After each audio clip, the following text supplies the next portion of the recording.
Hey there, Minute Rise channel subscribers and visitors. Today I'm going to be showing you how to create a GoPro Suck-It mount system for your vehicle. So let's get this project started with a parts list.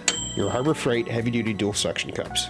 From left to right, a 6-32 nut/wing nut, a 6-32 machine screw 2 inches long, a 1/4 inch bolt 1 3/4 inches long with a serrated flange at the top, a 1/4 wing nut, and a 1/4 nylon lock nut, a 1/2 inch PVC to NPT elbow, a 2-foot length of PVC, a roll of basic black electrical tape, a threaded 1/2 inch NPT plug, PVC glue of some sort or another. Tools for this project: you're going to want some measuring tape, some PVC shears, a set of needle nose pliers, a 3/8" box end wrench, a flathead screwdriver, a set of channel locks, some kind of a drill with a 1/8 and 1/4 bit. So if you have all that, let's start building. Okay, so I kind of f***ed up a little bit and did one of those classic like backwards recording things where you think you're recording but you're not. So I have already incised this poor dual suction cup mount from the top here. It's about 4 3/4, so I just went ahead and went, what looks like the middle of these 2 points? It's about 2.5, right? There we go, all right, and then I went tick, tick, tick, tick, use 2 hands, and it'll pop at the end. It'll feel like it's gonna shatter, but honestly, it's made of a material very similar to the PVC. Obviously, the angle is all kind of retarded. That's because I was trying to do it for the camera. It doesn't really change the way that it mounts to the car or anything, so it doesn't need to look pretty. I also usually remove this sticker because it makes it look even more kind of MacGyver-y than it already does. Take your mount, take your PVC, run it through and stick it out just a little bit on the end there. I've already drilled this one because I made the mistake of not sticking out a little bit on the end there. Go ahead and grab the PVC and the latch to hold it steady. Take your drill, line it up on with your piece of wood beneath it, and go ahead and drill it out. Now before you go any further, go ahead and just cut this down to size. Take a look at them once you got them lined up. All right, that's about lined up. You're gonna want about 1 inch or maybe 1.5 inches protruding out the end there. Err on the side of more, you can always trim it down. Take your PVC shears. Bang, got it. We're gonna want to bust out the electrical tape now. All you really need to do is make certain you don't cover that hole.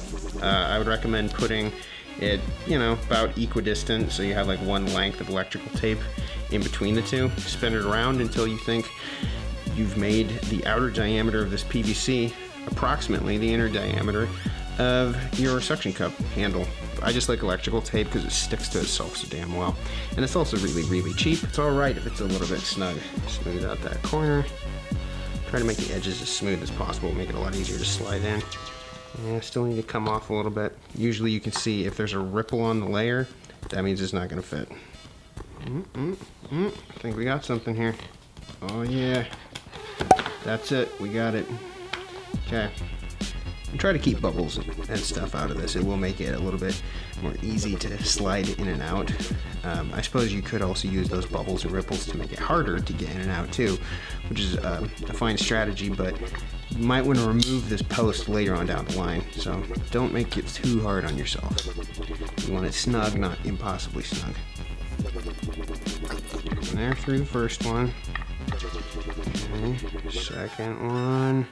And all you need to do is push it until you can see the hole lining up. Oh, there we go. I can see daylight through it. Rotate them a little bit, move them in and out to try and get them perfect. That's really damn close. So at this point, you should be able to start running your bolt through. This is a little bit hard on your fingers. I definitely encourage you to use a screwdriver. And this is time consuming. It's a pretty long machine screw. So, finally got the damn bolt through. Used a set of needle nose pliers to grab on the top here and assist me in spinning it. Go ahead and throw a wing nut on there. The wing nut, it's kind of just ceremonial. It's in case this thing ever does get loose enough to actually pop out. It's very stuck in there because of the size of drill bit that we used. It does stick down on the bottom here. You might want to Dremel that off. If you're concerned about like a paint job or something, or if you're putting it in kind of a strange spot, put that on there. It's so tight in there. You tighten it down by hand. It does not rotate the top. Now, take your NPT fitting 1/2 inch PVC elbow, stick it on there. You don't even necessarily need to use the pipe glue, the PVC glue. to hold this on strong enough to hold it on the interior of a car.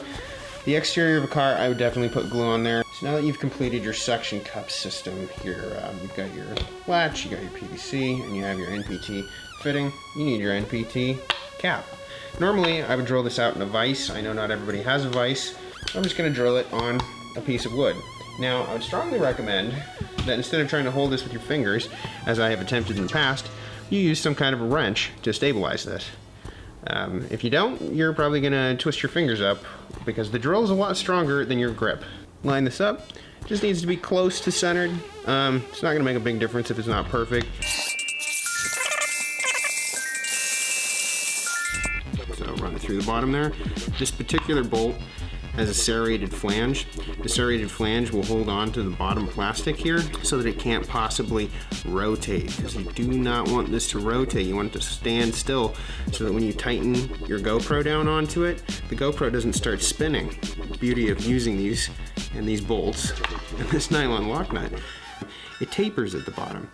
And the bottom of this will actually hold this lock nut completely still, and it will force this thing to not rotate. Like I said, you can use a socket set, you can use a box end wrench, whatever. It is a 3/8 bolt.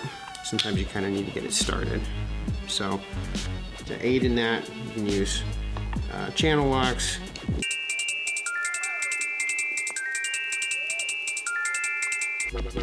Okay, so now that you've got it partially in there, go ahead and press it down in, and then press it completely in there.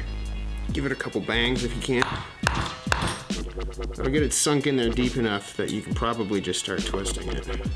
Eventually tightening the back half of this will start pulling that nylon nut deeper into the NPT inner fitting, and when it sinks, it will be completely trapped. Go ahead and grab it in your channel locks here. There you go, that's about as strong as my hands can get them in there. Now we have this mounted onto your base here. You can add a wing nut.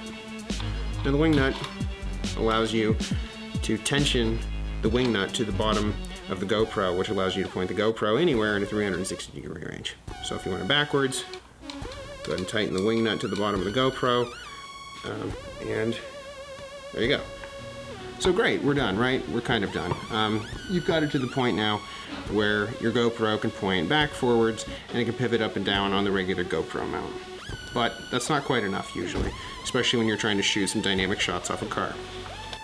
Now that you have this NPT fitting on the end here, you can get NPT adapters, elbows, you can get extensions, you can make boom extensions, or you can even interlink multiple suction cups together.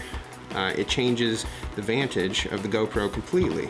You can add even more axes of manipulation just by adding in another elbow or two. That will allow you to pivot it not only side to side or up or down, but also to put it kind of at an off-kilter angle on a car. Finally, if you've made it this far in the video, you've created yourself a GoPro mount. Now that being said, test this stuff inside your house, inside the car, sliding glass doors, anywhere that you have a nice, smooth, clean surface. But don't stick it on the outside of the car and expect it to work. It's a Harbor Freight mount. Now, the main reason why these suction cup mounts do not hold on to things if they're not holding on is because the shim that's supposed to pull the plunger up is not thick enough. Now, when that shim isn't thick enough, it's not gonna suck very deep. If it only sucked about this much, you'd expect that seal, the vacuum seal, to be pretty easy to break.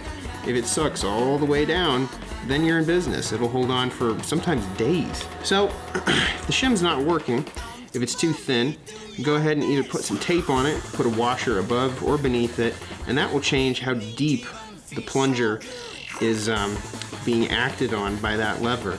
This has been Graham for the Minute Rise channel. Thanks for subscribing, and thanks for taking a look today. Please post up any comments or questions that you have down below. And if you have created one of these GoPro mount systems, please show me what you've done, how it's worked for you, and if you've come up with any new additions, solutions, or ideas. Please understand this entire video is an at-your-own-risk operation. I don't accept any liability for showing you how to do this. Everybody knows it's risky attaching a camera to the outside of your car. I will tell you, if you follow my advice here though, you'll do a lot better keeping the camera on the car instead of on the side of the road. So, once again, thanks for watching, thanks for subscribing, stick around for the next video. I'm Graham from Minute Rise channel, I'll see y'all later, bye.